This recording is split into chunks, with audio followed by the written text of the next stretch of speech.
സാറേ ഫസ്റ്റ് അലോട്ട്മെന്റിലും കിട്ടിയില്ല, സെക്കൻഡിലും കിട്ടിയില്ല, തേർഡ് അലോട്ട്മെന്റിലും കിട്ടിയില്ല, ഇനി എനിക്ക് വല്ലതും കിട്ടുമോ സാറേ? എന്താ ഒരുപാട് കുട്ടികൾ ഇങ്ങനെ ചോദിക്കുന്നുണ്ട്. എന്താ എനിക്ക് അവരോട് ഞാൻ ശരിക്കും അവരോട് പറയാനുള്ള ഒരു കാര്യം, ചിലപ്പോൾ നിഹാൽ സാറ് ചീത്ത പറയുമ്പോൾ നിങ്ങൾക്ക് തോന്നും നിങ്ങൾ എന്തുകൊണ്ടാണ് നന്നായി പഠിക്കാഞ്ഞത്. ഇത് തന്നെയാണ് ഇനി നിങ്ങൾ ഇനി പ്ലസ് ടു കഴിഞ്ഞാൽ സംഭവിക്കാൻ വേണ്ടി പോവാ.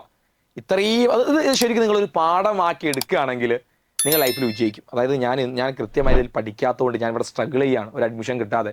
നമ്മൾ കൃത്യമായി ഹാർഡ് വർക്ക് ചെയ്ത ലൈഫിൽ നമ്മൾ സ്ട്രഗിൾ ചെയ്യുന്ന കാര്യത്തിൽ ഒരു സംശയമില്ല. ഇത് നിങ്ങളൊരു പോസിറ്റീവ് സൈൻ ആയിട്ട് നിങ്ങൾ എടുക്കുകയാണെങ്കിൽ, എന്തുകൊണ്ട് എനിക്ക് അലോട്ട്മെന്റ് കിട്ടിയില്ല എന്ന് നിങ്ങൾ പോസിറ്റീവായി ചിന്തിക്കുകയാണെങ്കിൽ ലൈഫിൽ നിങ്ങൾ വിജയിച്ചു. അല്ലാതെ അതൊക്കെ കിട്ടും എന്നൊരു മൈൻഡ് സെറ്റ് ആണെങ്കിൽ you will be the loser in your life. നിങ്ങളുടെ ജീവിതത്തിൽ നിങ്ങൾ പരാജയപ്പെട്ട ആൾക്കാരായിരിക്കും. സോ ഇതിനെ പോസിറ്റീവായിട്ട് എടുക്കാം. ശരിക്കും കിട്ടാത്തതിന്റെ കാരണം നിങ്ങൾ നന്നായി പഠിക്കാത്തതുകൊണ്ട് ഒരു സംശയമില്ല അതിൽ.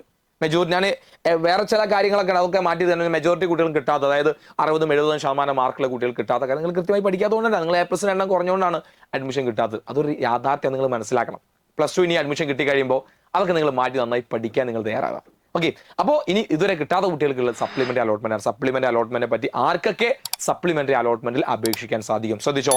അതായത് ഇതുവരെ അപേക്ഷിക്കുവാൻ കഴിയാത്തവർക്ക് സപ്ലിമെന്ററി അലോട്ട്മെന്റിനായി അല്ലെങ്കിൽ സപ്ലിമെന്ററി അലോട്ട്മെന്റിനായി പുതിയ അപേക്ഷകൾ സമർപ്പിക്കുക. അതായത് ഇതുവരെ HSCAPൽ ഒരു കാര്യവും കൊടുക്കാത്ത ആൾക്കാരാണ്, അവർക്ക് പുതിയതായിട്ട് രജിസ്റ്റർ ചെയ്യാം. രണ്ടാമതോ, മുഖ്യഘട്ടത്തിൽ തെറ്റായ വിവരങ്ങൾ നൽകിയത് മൂലവും ഓപ്ഷനുകൾ നൽകാത്തതിനാലും അലോട്ട്മെന്റിൽ പരിഗണിക്കാത്ത അപേക്ഷകർക്കും ഘട്ടത്തിൽ പുതിയ അപേക്ഷ അല്ലെങ്കിൽ നിലവിലുള്ള അപേക്ഷകൾ പുതുക്കി സമർപ്പിക്കാവുന്നതാണ്. അപ്പൊ ആർക്കാണ് രണ്ടാമത് പറഞ്ഞത്? അതായത് തെറ്റായ വിവരങ്ങൾ നൽകി അലോട്ട്മെന്റ് പ്രോസസ് പുറത്തായി, അല്ലെങ്കിൽ എന്താണ് പിന്നെ നമ്മൾ കുറച്ച് ഓപ്ഷൻ മാത്രമേ കൊടുത്തു, അല്ലെങ്കിൽ ഓപ്ഷൻ കൊടുക്കാൻ സാധിച്ചില്ല. അപ്പൊ അതൊക്കെ അന്നും സംഭവിക്കുന്ന എറേഴ്സ് കാരണം അലോട്ട്മെന്റ് കിട്ടാത്ത കുട്ടികളാണ്. അടുത്ത് നോക്കൂ, മുഖ്യഘട്ടത്തിൽ അപേക്ഷിച്ചിട്ടും അലോട്ട്മെന്റ് ലഭിക്കാത്തവർക്കും സപ്ലിമെന്റ് അലോട്ട്മെന്റിൽ പ്രസിദ്ധീകരിക്കുന്ന ഒഴിവുകളിലേക്ക് പരിഗണിക്കുന്നതിന് അപേക്ഷ പുതുക്കി നൽകാം. അതായത് ഫസ്റ്റിൽ കിട്ടിയില്ല, സെക്കൻഡിൽ കിട്ടിയില്ല, തേർഡ് കിട്ടിയില്ല, അവർക്കും എന്ത് ചെയ്യാം, ഇതിന് കൊടുക്കാവുന്നതാണ്.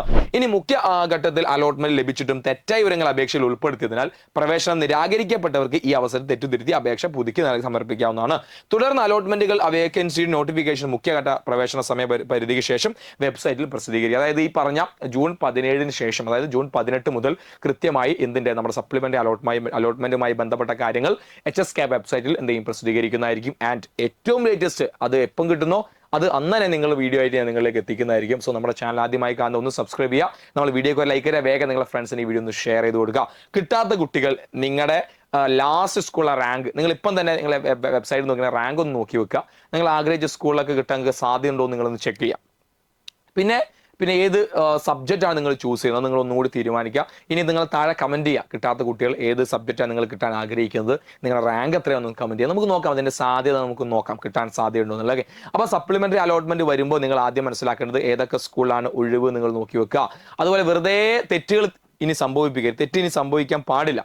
അപ്പോൾ മുൻ വർഷമൊക്കെ അല്ലെങ്കിൽ മുന്നത്തെ സമയത്തൊക്കെ സംഭവിച്ചത് തെറ്റുകൾ നിങ്ങൾ അലോട്ട്മെന്റ് കൊടുക്കുന്ന സമയത്ത് സംഭവിച്ചാണ്. തെറ്റുകൾ സംഭവിക്കാതെ എങ്ങനെ കൊടുക്കാം വീഡിയോസ് ഒക്കെ നമ്മുടെ ചാനൽ വരും. സോ നമ്മുടെ ചാനൽ ആദ്യമായി കാണാൻ സബ്സ്ക്രൈബ് ചെയ്യുക, നിങ്ങളുടെ ഫ്രണ്ട്സ് ഒന്ന് സജസ്റ്റ് ചെയ്തുക, ഒന്ന് ഷെയർ ചെയ്ത് കൊടുക്കുക. സോ നിങ്ങളുടെ കൺസേൺ താഴെ കമന്റ് ചെയ്യാം. അപ്പോൾ കിട്ടാത്തവർ വിഷമിക്കേണ്ട, സപ്ലിമെന്റ് അലോട്ട്മെന്റ് വരാനുണ്ട്.